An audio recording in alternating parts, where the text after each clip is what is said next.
పాతపట్నం సిక్కోలు రాజకీయాల్లో ప్రత్యేకం.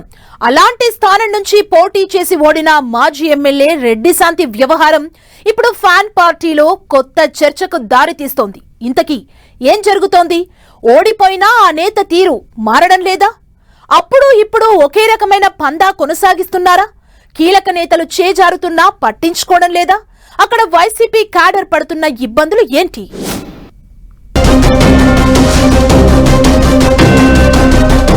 పాతపట్నంలో రెడ్డి శాంతి తీరుపై చర్చ. గత ఎన్నికల్లో ఓడిపోయిన రెడ్డి శాంతి ఓడినా ఆమె తీరు మారడం లేదా? క్యాడర్ చేజారుతున్నా పట్టించుకోవడం లేదా? వైసీపీ క్యాడర్ పడుతున్న ఇబ్బందులేంటి? ఒడిశాతో సరిహద్దు పంచుకుంటూ ఏజెన్సీతో కలిసిపోయి ఉంటుంది పాతపట్నం. ఆ నియోజకవర్గంలో రకరకాల సంస్కృతులు, సంప్రదాయాలు కనిపిస్తూ ఉంటాయి. టీడీపీకి కంచుకోట లాంటి ఆ స్థానంలో వైసీపీ వరుసగా 2 సార్లు విజయం సాధించింది. 2014లో కలమట వెంకటరమణమూర్తి విజయం సాధించగా 2019లో ఫ్యాన్ పార్టీ తరపున రెడ్డి శాంతి గెలిచారు.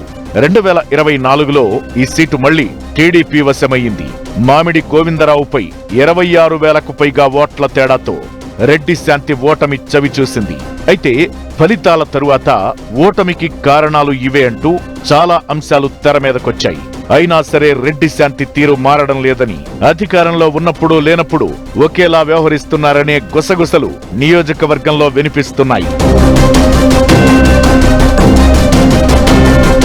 క్యాడర్ను దూరం పెట్టడమే గత ఎన్నికల్లో రెడ్డి శాంతి ఓటమికి కారణమని వైసీపీలోనే వినిపించే చర్చ.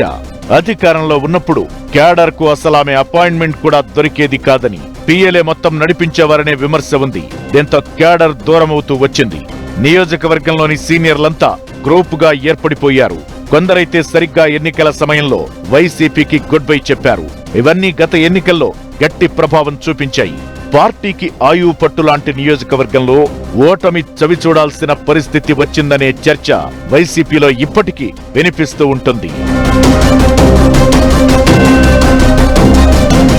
అయితే గత ఎన్నికల్లో ఓటమి నుంచి రెడ్డి శాంతి ఎలాంటి పాఠం నేర్చుకున్నట్లు కనిపించడం లేదని పాతపట్నం వైసీపీలో చర్చ నడుస్తోంది. ఓటమి తరువాత కూడా ఆమె క్యాడర్ను కలుపుకుపోవడం లేదనే విమర్శలు వినిపిస్తున్నాయి. స్థానిక ఎన్నికలు దూసుకొస్తున్న వేళ పాతపట్నంలో ఆపరేషన్ ఆకర్ష్ మొదలుపెట్టింది టీడీపీ. అసంతృప్తితో ఉన్న వైసీపీ నేతలను లాగేసే ప్రయత్నం చేస్తోంది. పాతపట్నం, కొత్తూరు, మెలియాపుట్టి ఏజెన్సీ మండలం, హీరా మండలం, ఎల్లన్పేట మండలాల్లో భారీగా రాజకీయ వలసలు కనిపిస్తున్నాయని టాక్. ఇది ఫ్యాన్ పార్టీ శ్రేణులను మరింత టెన్షన్ పెడుతోంది. ఇలాంటి పరిస్థితుల మధ్య అధిష్టానం ఇప్పటికైనా పాతపట్నం మీద దృష్టి సారించాలని కోరుతున్నారు.